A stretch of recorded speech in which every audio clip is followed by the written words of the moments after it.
शिवरात्रि के मौके पर हिंदू मुस्लिम भाईचारे की एक अजीम मिसाल। सियासतदान अपने मतलब के लिए जहां हिंदू मुस्लिम में दुश्मनी और नफरत की आग भड़का रहे हैं, तो वहीं कोप्पल के भाग्य नगर में रहने वाले फखरुद्दीन ने आज महाशिवरात्रि के मौके पर अपने हिंदू मित्रों के लिए नाश्ते का इंतज़ाम करके भाईचारे की मिसाल कायम की। शिवरात्रि के दिन हिंदू भाई सुबह से उपवास रखते हैं, शाम को फल और नाश्ते से अपना उपवास पूरा करते हैं। इस अवसर पर फखरुद्दीन ने अपने सभी हिंदू मित्रों को घर पर आमंत्रित किया और उन्हें नाश्ता करवाया। धर्म, दोस्ती, भाईचारा और इंसानियत का पैगाम देता है, नफरत और दुश्मनी का नहीं, जिसकी मिसाल पेश की यहाँ के हिंदू और मुस्लिम भाइयों ने।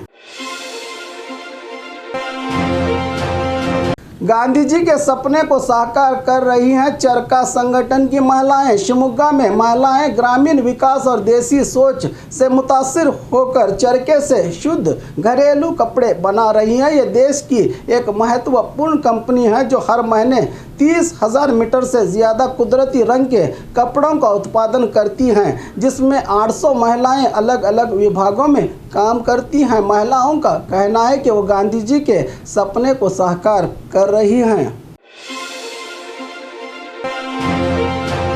कांग्रेस की पैदल यात्रा को जनता का मिल रहा है जोरदार समर्थन। कांग्रेस की पैदल यात्रा को बेंगलुरु के रास्तों पर जबरदस्त जनता का समर्थन मिलता नजर आया। कांग्रेसियों को जनता द्वारा फूलों को बरसाकर और फूलों की मालाएं पहनाकर कांग्रेसी नेताओं का स्वागत करती नजर आई। जनता डीके शिवकुमार और सिद्धरामैया के समर्थक सरकार के खिलाफ नारेबाजी करते हुए इस यात्रा में बड़ी संख्या में भागी हो रहे हैं। आज सांस्कृतिक कलाकारों ने इस यात्रा में शामिल होकर इस यात्रा को और ताकत बख्शी और ट्रैफिक परेशानी के बावजूद यात्रा में लोग बढ़ चढ़कर हिस्सा ले रहे हैं। राज्य की राजधानी में 3 दिन तक यही हाल रहेगा। डीके शिवकुमार ने कहा है कि जनता 3 दिन शहर में ट्रैफिक जाम को बर्दाश्त करें, जिंदगी भर पानी की समस्या से निजात मिलेगी।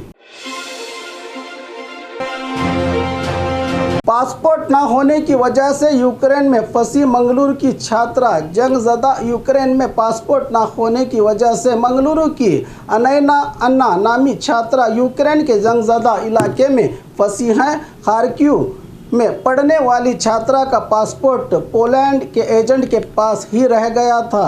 अनैना के वालिदैन ने बताया कि ट्रेन से पोलैंड जाने का इंतज़ाम हो गया है और अगर वो सुरक्षित पोलैंड पहुंचती है तो पासपोर्ट मिलने की हैं ज़्यादा इम्कानात, बताया अनैना के वालिदैन ने।